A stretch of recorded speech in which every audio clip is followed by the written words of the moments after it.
আজকে আমার বাসায় ফাইনালি খিচুড়ি রান্না হচ্ছে ইফতারিতে। ফাইনালি কেন বললাম, আমার বর খেতে চায় না খিচুড়ি, আমার লাগে মানে ভালো খিচুড়ি। তো যাই হোক, আজকে আমি খিচুড়ি তুলে দিয়েছি, রান্না হচ্ছে যে প্রেশার কুকারে, এই দেখো তুলে দিয়েছি। আর আমার বর তো একদমই খেতে চায় না, তো বরের সাথে আমি একটু রাগরাগি করলাম। খুব ভালোবেসে বরকে খাওয়ানো যাবে না, বেশি ভালোবাসলে আজকাল সব অন্যদিকে মন দেয়। মানে ওই যে ইকরা আপুর স্বামীর মতো, আলবির মতো একে ভালো করে বলতে পারলাম না। যাই হোক, ওকে আমি খুব ভালো করে বলতে পারবো না, এরকম ধরনের মানুষদের নামটাও ভালোভাবে নিতে ইচ্ছা করে না মুখে। তো যাই হোক, তার মতো সবাই হোক সেটা আমরা চাই না। কিছু ভালো ভালো মানুষদেরও দুর্নাম হয় এই ধরনের লোকদের জন্য।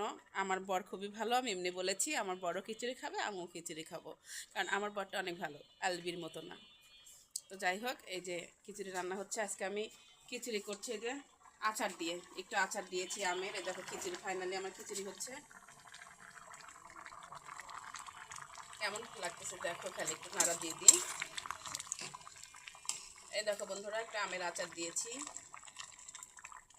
এই দেখো আচার, আমের আচার, আমের আচার দিয়ে আজকে খিচুড়ি রান্না করছি। যাই হোক, আমরা আজকে ইফতারিতে খিচুড়ি খাবো। বুট আছে, পেঁয়াজ আছে, বেগুনি আছে, সবই আছে, মুড়ি মাখানো করব। সবাই মিলে আজকে খাবো ইফতারিতেই।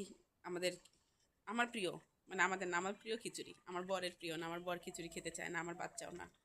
যাই হোক, সবাই ভালো থেকো, আমাদের সাথে থেকো। আল্লাহ হাফেজ।